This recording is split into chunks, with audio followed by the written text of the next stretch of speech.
Alright, hello, my name is Vali and now we're gonna make a review of Xenoblade Chronicles X, a game on Wii U. I just beat the game for the first time. I bought it day one and made like two playthroughs. My first playthrough I did not complete it. I stopped around where you get the scale, so the scales are those large mechs you can see here. But now it's 2024 and I finally beat it. So I'm gonna try and gather my thoughts about this incredible game. Alright, let me load in.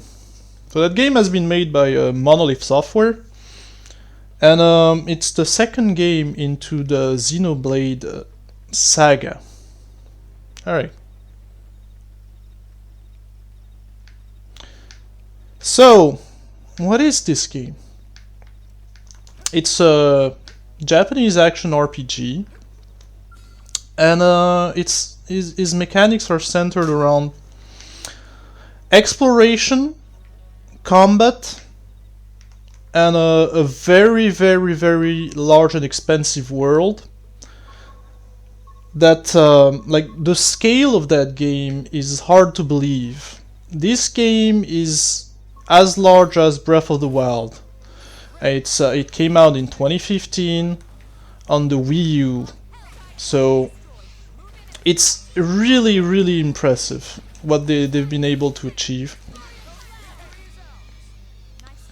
And so, alright, why is that game great? This is the main city there. It's New Los Angeles. As you can see, it's huge, and we're gonna make our way to it on foot. I'm gonna show you a bit of fighting. So you hear all of my teammate here crying some. See, you can see her. She say engaging, and she wants me to shoot them from a distance. So I do. That's one of the base mechanics of that game. Is those my characters are giving me not order, but like, you know, they talk. You need to listen to what they say, and that heal them. That give you several bonuses when you actually do what they say. So see, at the beginning of the game, you walk around and explore the world. I can show you right now, but this game being on Wii U, you have a map on the gamepad.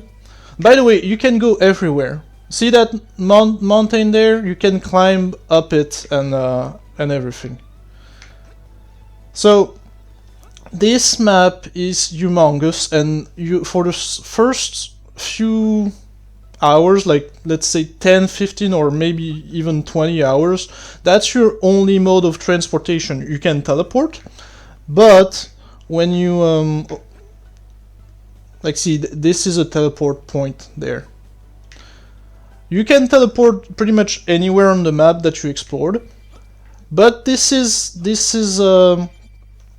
what you do. You run around, you combat enemies, you take missions, and yeah, you explore that huge world on foot. Then you after like 20 hours or so, maybe a little more, you get to use your skull. So your skull is a giant cool mech. All right, let me show you it.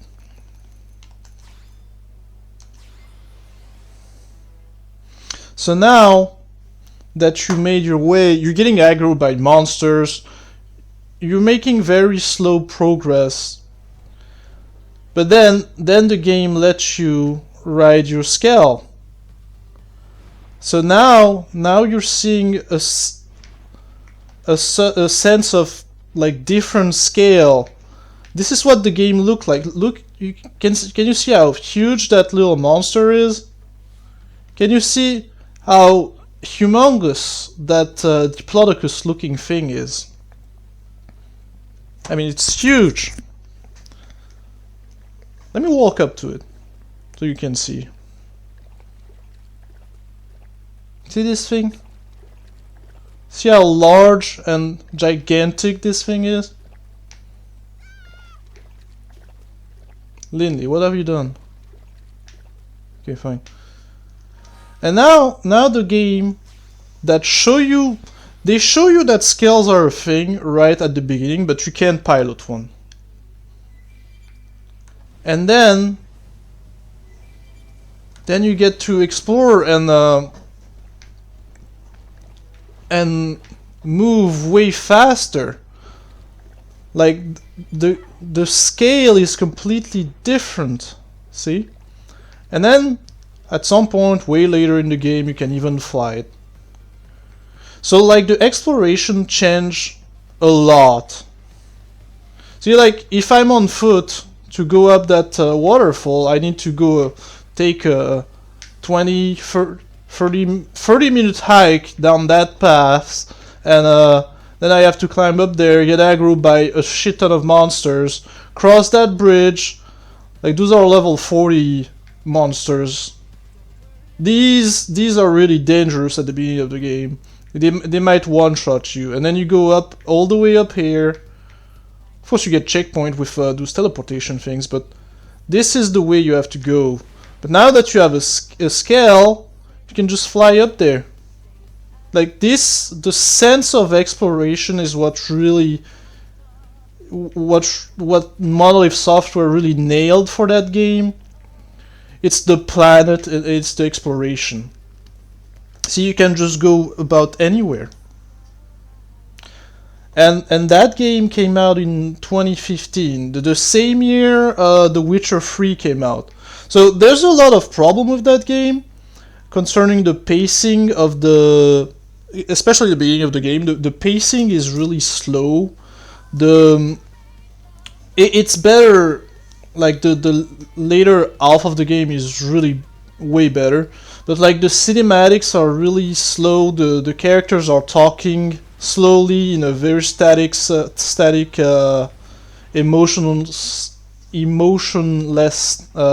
expressions, and like it takes time in between. Like, let's say all of those people are gonna talk in that cinematic, and they're taking turn, and there's like 15 seconds in between each character to speak. It's very long, but yeah. This game came out approximately at the same time as The Witcher 3. The Witcher 3 nailed out all of those dialogues options and characters. That was the real, like, the writing was really nice in The Witcher 3. But Xenoblade had that huge world to explore and that beautiful map. So Monolith helped making Breath of the Wild, so they took that experience over to the Zelda team, and they helped building Hyrule. So you can really tell, because like that world map, Planet Mira, is just simply stunning. Alright, so I'm looking at my notes right now. The combat is really, really fun, but also confusing. Like the game doesn't do a really good job at explaining how it all works. But once you get the hang of it, it's really nice. What else I love about this game? So you can hear right now the flying theme. The music is really nice in that game. That's a theme that you hear a lot at the end of the game, because that's the music of well, just flying around in your mech. But for the beginning of the game, you don't get to hear that very much because you don't fly and you're not in your mech. You hear this kind of music. So there's a lot of different style of music. So there's that really upbeat, like almost hip hop vibe to the city of New LA, and The music in combat really remind me of Attack on Titan. I think some of the people that made the music of Attack on Titan work on that game. I'm not sure though, but it's really the same vibe. It came out around the time where Attack on Titan was really popular as well. So that's actually one of the main inspiration of that game, I think. But like everything was influenced by Attack on Titan around that time. Like it was 2015.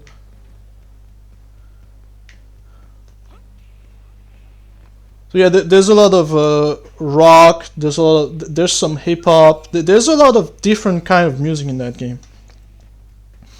I really like. This is the Blades Barracks, so that's like your main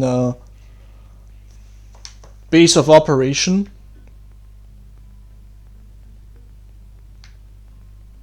It's where you park your skells. So yeah, that game is not cited enough. Like it's really influential. Like that if it wasn't for that game, I don't think like Breath of the Wild would have been that good. Like it's really a stepping stone in that in the prevalence of open world game nowadays. But yeah, in 2015 that wasn't common, and it's still not common to have that huge of a world. So I talked about like the story and how badly paced the cinematics are and all, but the story is really good. It's just a little poorly executed in most time. But when it get to the second half of the game, I thought that game didn't have a really good story, but I was wrong. Like that game has really good story, but like poorly executed cinematic. Like the voice acting is pretty good, but like the pacing is weird. It does have a really good story though. One of the things that I thought was a little risible is that game is like more than 100 hours long, and after 100 hours of exploring that world and going all over and having like a lot of twists in his plot and all, the game has the balls to end on a cliffhanger. So there's no sequel to Xenoblade Chronicles X. Let's say they make a sequel to that game. In order to follow the story, you have to beat Xenoblade Chronicles 1. Not Chronicles 1, Chronicles X, this one. So you need to beat this game on the Wii U, and like you have to play for 100 hours to beat it. First of all, you need to have a Wii U. Nobody has a Wii U.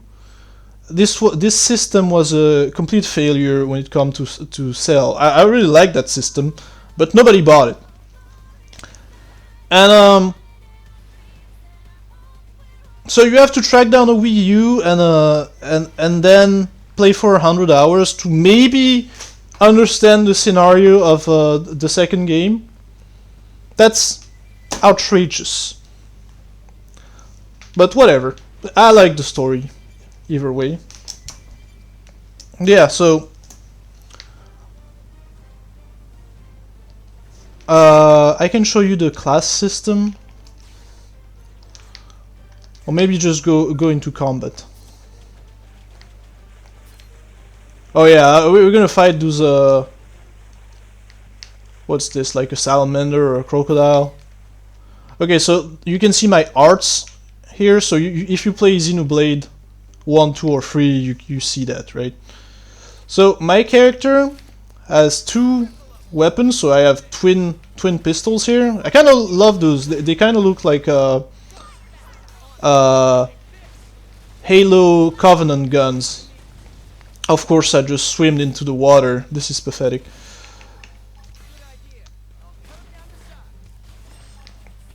So yeah, you have different. I have a knife and twin guns. So I really love the knife. You can use whatever weapon you want. But like, yeah, you always have like two weapons, a melee weapon and a ranged weapon. I will recommend to start the game with the class that has the knife and the laser. That's what I did, and then once you unlock everything in that class, you can reclass in whatever to get like a different range weapon. I think the knife is my favorite though.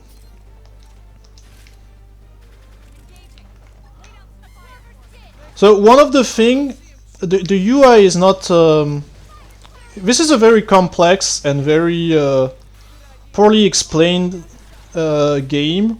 Like, it doesn't do a great job at explaining its whole system, but the system is really nice. I can't explain it. I barely understand what I'm doing. You have to understand. But see, my teammates, I can give them order, but they're autonomous. They do what they want.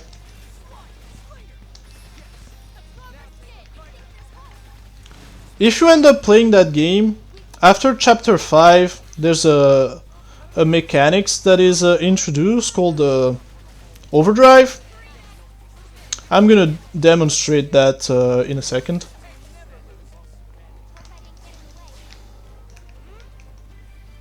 Let's fight that marvelous Evelo. I love the design of that monster for obvious reasons that I will not talk about right now. Alright, so see, now I can use overdrive. I'm gonna do that, then I'm gonna do that. And numbers are popping up. And there's a bar that goes up. It's really hard to explain. But I'm doing a ton of damage and it's fun though.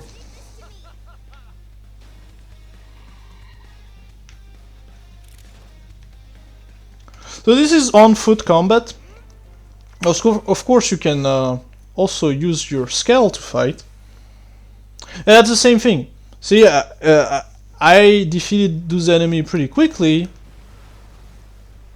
But on the scale... See, that big large lizard is not that impressive now. See, that's sense of... Wait, we just killed it.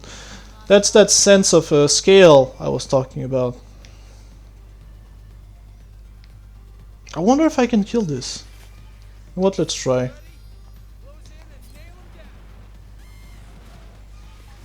I'm not even sure I can defeat it.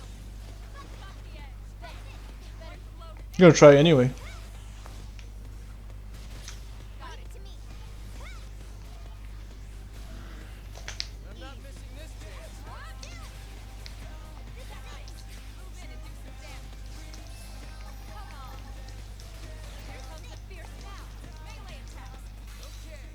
Now, melee attacks.